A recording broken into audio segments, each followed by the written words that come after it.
I really had to dig down deep and think hard about what was right for me, what was right for my family. And I never doubted Bill's love for me, ever. And I never doubted my faith and my commitment to our daughter and our extended family. But I had to decide what I had to do. And I think it's so important to be able to hear yourself at a moment when it's hard.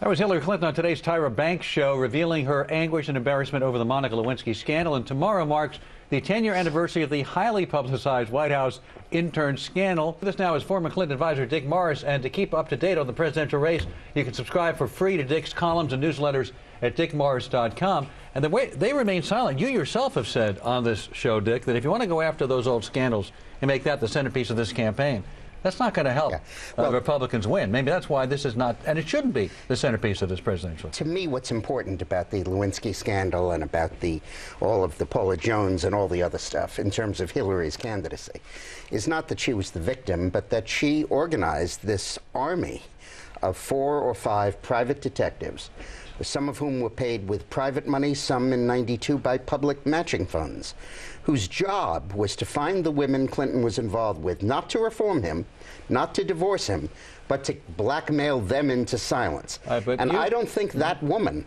should be in charge of the FBI, the IRS, the CIA, the NSA, or the FBI. 1 month ago, I began a conversation with all of you, and so far, we haven't stopped talking. It is a mystery to me why any woman, any feminist, any person of intelligence and compassion would vote for Hillary Clinton. She is not simply married to an abuser of women. She is an abuser of women in her own right. Carl Bernstein warns us, quote, "There's not a sex act mentioned in my book.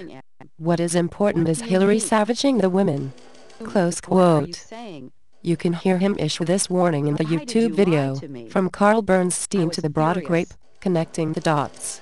You can see the 2 Broderick interviews, the Dateline NBC Clinton rape interview by Lisa Myers and the interview in which Broderick details the threat by Hillary Clinton 2 weeks after the rape, at deletehillaryDOTcom/rape.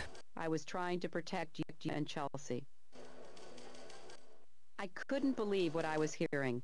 Said she had no idea her old man was running around on Hillary Clinton is also an abuser of power. Go to deletehillaryDOTcom/The Barrett Report to see January 31, 2007 expose by Mark Goodman, a registered Democrat and avowed liberal. Note especially Goodman's warning in the final paragraph. Quote, "Now that the senator from New York has announced, I'm in to win, voters should demand that their representatives release the mystery pages so that they may examine Mrs. Clinton red in tooth. Otherwise, Americans run the risk of going to the polls in 2008, seeking the rebirth of a nation, only to discover that they have merely traded the devil for a witch." Close quote.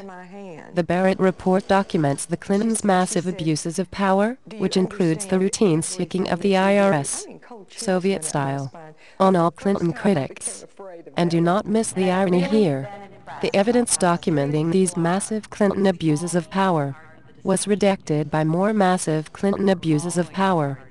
Also read Democrat Jerry Zeifman, who is Hillary Rodham's boss during the Nixon impeachment proceedings. He alerts us to her fundamental lack of ethics, why he could never recommend her for, quote, any position of public or private trust. Close quote. And Hillary Clinton is inept. Clinton administration veteran and Berkeley economist Bradford DeLong warns, quote, "My 2 cents worth, and I think it is the 2 cents worth, of everybody who worked for the Clinton administration healthcare reform effort of 1993 to 1994, is that Hillary Rodham Clinton needs to be kept very far away from the White House for the rest of her life. Heading up healthcare reform was the only major administrative job she has ever tried to do, and she was a complete flop at it. She had neither the grasp of policy substance, the managerial skills, nor the political smarts to do the job she was then given. And she wasn't smart enough to realize that she was in over her head and had to get out of the healthcare czar role quickly. There is no reason to think she would be anything but an abysmal president. You're going to have to Close decide who you want to quote. lead this country. Also note that this self-described brilliant woman flunked the DC bar exam, which had a 67% pass rate. See the Bernstein book on this. Indeed, see her own turgid tome. Not the audio version, however. Perhaps the Clinton machine thinking is that literacy and gullibility are inversely related. She did, however, pass the Arkansas bar exam, 80 to 90% pass rate, and the rest is history, albeit revisionist.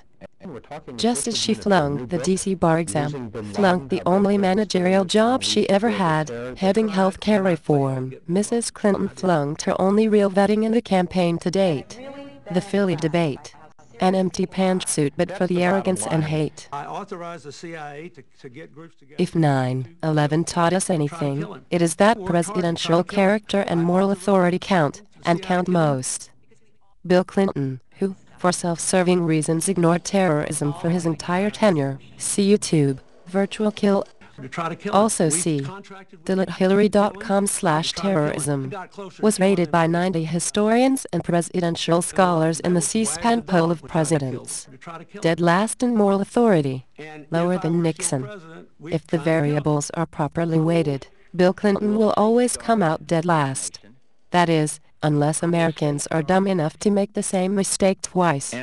Fool me once, shame on you. Fool me twice, shame on me. Vote smart. The power of the harasser, the abuser, the rapist depends above all on the silence of women. Ursula K. Le Guin.